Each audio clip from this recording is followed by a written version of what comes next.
Ce célèbre personnage de bande dessinée, vous l'avez reconnu, bien sûr, c'est Spirou. Ce jeune garçon intrépide, né en 1938, dans le journal à qui il a donné son nom, a connu depuis 32 ans déjà bien des aventures.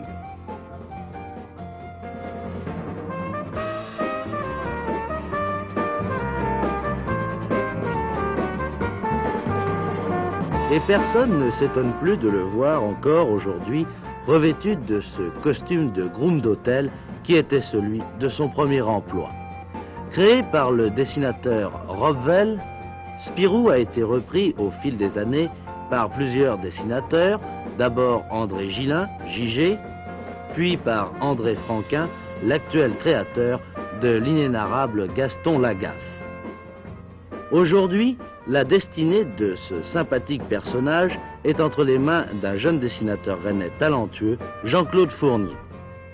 Bon, Jean-Claude Fournier, qui êtes-vous? Eh bien, je suis un Breton de 27 ans, né par erreur à Paris. D'origine bretonne, quelle région? Sac-et-Portrieux. Vous y tenez, hein, à cette origine. Oui. Absolument. Comment êtes-vous venu à la bande dessinée? Oh, par toute une histoire.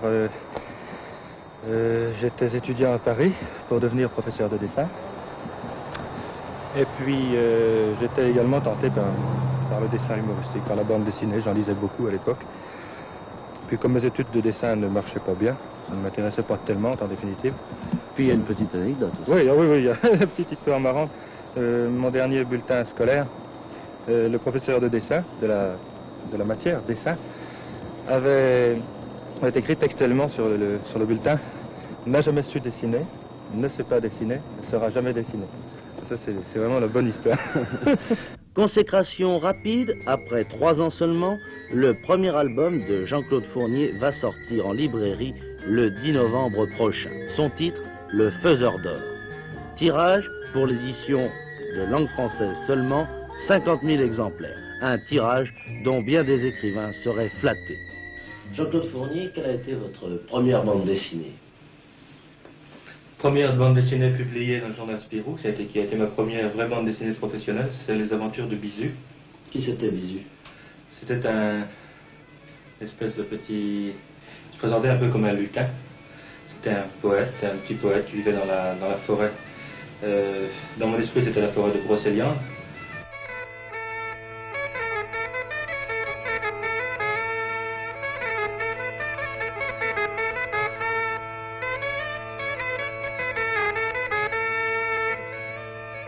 Alors, ça me semble quand même assez difficile de faire une bande dessinée. Comment opérez-vous, techniquement parlant? Ben, il faut d'abord avoir les idées. Ça, les idées, ça vient n'importe où, n'importe comment. Il suffit d'avoir l'esprit en éveil. Et puis, je crois rester un peu un gosse. Vous l'êtes resté? Ah ben, je pense, je crois. Quelquefois, je me rends compte que certainement je suis resté un gosse, et même quelquefois un sale gosse. Et alors, une fois que j'ai mes idées, je fais un scénario. Alors, évidemment, ça, c'est tout à fait personnel, parce que chacun fait son scénario comme il veut.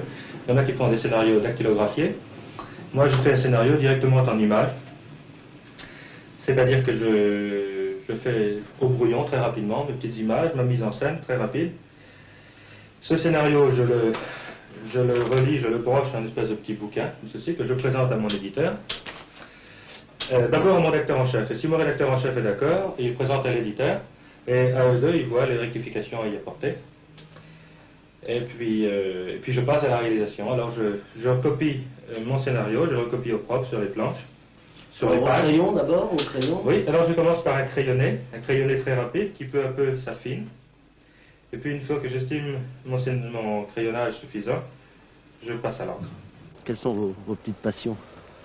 Oh, pas mal de choses, j'ai plusieurs petits hobbies. Enfin, j'aime bien me promener, comme aujourd'hui, dans la campagne. J'aime bien aller au bord de la mer.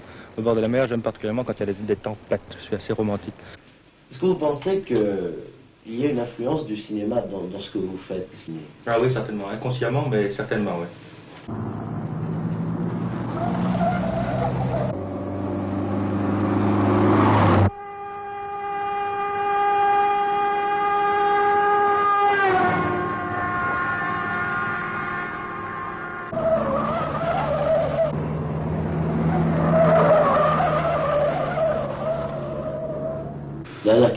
Claude Fournier, est-ce qu'un jour il y aura une histoire de Spirou avec pour théâtre la Bretagne? Ah oui, ça fait partie de mes rêves secrets, ça. Mais j'attends d'être plus au point de vue dessin, pour entamer cette histoire-là. Mais c'est certain, un jour ça se passera en Bretagne, il y aura une grande aventure de Spirou, ou peut-être même un cycle d'aventures de Spirou qui se dérouleront en Bretagne.